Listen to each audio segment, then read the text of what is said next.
Hello friends, ನಮಸ್ಕಾರ. ಎಲ್ಲರೂ ಹೇಗಿದ್ದೀರಿ? ಮಂಗಳ ಕಿಚನ್ಗೆ ಸ್ವಾಗತ. ನೋಡಿ ಫ್ರೆಂಡ್ಸ್, ಮೊದಲನೇದಾಗಿ ಅನ್ನ ಮಾಡಿ ಇಟ್ಕೊಂಡಿದ್ದೀನಿ.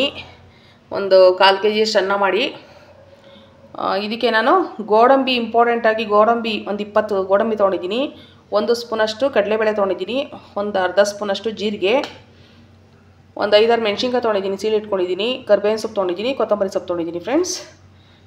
ಉಪ್ಪು, ಒಂದು 3/4 ಕಪ್ಪಷ್ಟು ತೆಂಗಿನಕಾಯಿ ತೊಗೊಂಡಿದ್ದೀನಿ, ಸಾಸಿವೆ ಒಗ್ಗರಣೆಗೆ, ಇದನ್ನು ನಾನು ಅಡ್ಸನ್ ತುಪ್ಪ ತೊಗೊಂಡಿದ್ದೀನಿ, ಒಂದು 3 ಸ್ಪೂನು. ಇದು ಆಯಿಲ್ ಸ್ವಲ್ಪ ಹಾಕೋಬೇಕು. ಯಾವ ಥರ ಮಾಡೋದು ಅಂತ ತೋರಿಸ್ಕೊಡ್ತೀನಿ ಬನ್ನಿ ಫ್ರೆಂಡ್ಸ್.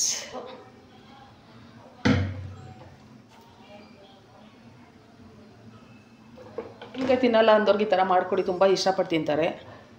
ಒಂದಷ್ಟು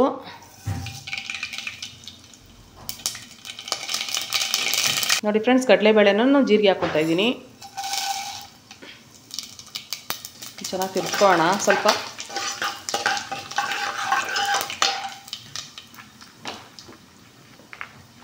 ಹಿಂಗೆ ಹಾಕ್ಕೊತಾ ಇದ್ದೀನಿ. ಖಾರಕ್ಕೆ ಎಷ್ಟು ಬೇಕೋ ಅಷ್ಟು ಹಾಕ್ಕೊಳ್ಳಿ. ನಾನು ಒಂದು 5-6 ಹಾಕ್ಕೊಂಡಿದ್ದೀನಿ.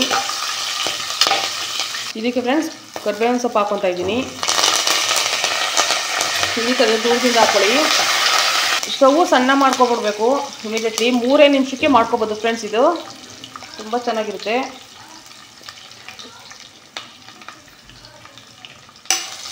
ಮಕ್ಕಳು ಟಿಫನ್ಗೆ ಕೊಡ್ತಿದ್ದೀನಿ ಫ್ರೆಂಡ್ಸ್.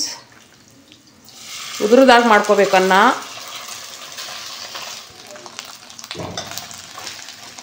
ತಿರ್ಸ್ಕೋಬೇಕು ಫ್ರೆಂಡ್ಸ್. ಮಿಕ್ಸ್ ಮಾಡ್ಕೊಳ್ಳೋಣ ಚೆನ್ನಾಗೆ, ತುಂಬ ಚೆನ್ನಾಗಿರುತ್ತೆ. ಚೆನ್ನಾಗಿ ತಿರ್ಸ್ಕೊಳ್ಳೋಣ ಫ್ರೆಂಡ್ಸ್. ತೆಂಗಿನಕಾಯಿ ರೈಸು ತುಂಬ ಚೆನ್ನಾಗಿ ಕಾಣ್ತಾ ಇದೆ. ತುಂಬ ಆಫ್ ಮಾಡ್ಕೊಳ್ಳೋಣ. ಇದು ಚಟ್ನಿ ಇಲ್ಲದೇ ತಿನ್ಬೋದು, ತುಂಬ ಚೆನ್ನಾಗಿರುತ್ತೆ ಫ್ರೆಂಡ್ಸ್. ನೋಡಿ, ಈಸಿಯಾಗಿ ಮಾಡ್ಕೋಬೋದು 3 ನಿಮಿಷದಲ್ಲಿ.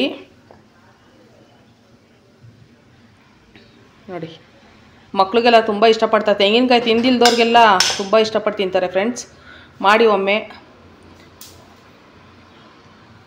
ನೋಡಿ, ರೆಡಿ ಆಯಿತು ತೆಂಗಿನಕಾಯಿ ರೈಸು. ನೀವೊಮ್ಮೆ ಮಾಡ್ಕೊಳ್ಳಿ, ಹೇಗೆ ಬಂತು ಅಂತ ನನಗೆ ಕಮೆಂಟ್ ಮಾಡಿ ತಿಳಿಸಿ ಫ್ರೆಂಡ್ಸ್. ಈಸಿಯಾಗಿ ಮಾಡ್ಬೋದು, 3 ನಿಮಿಷದಲ್ಲಿ ಮಾಡ್ಕೋಬೋದು ಫ್ರೆಂಡ್ಸ್. ಓಕೆನಾ? ನೆಕ್ಸ್ಟ್ ವೀಡಿಯೋದಲ್ಲಿ ಸಿಗ್ತೀನಿ ಫ್ರೆಂಡ್ಸ್. ಬಾಯ್.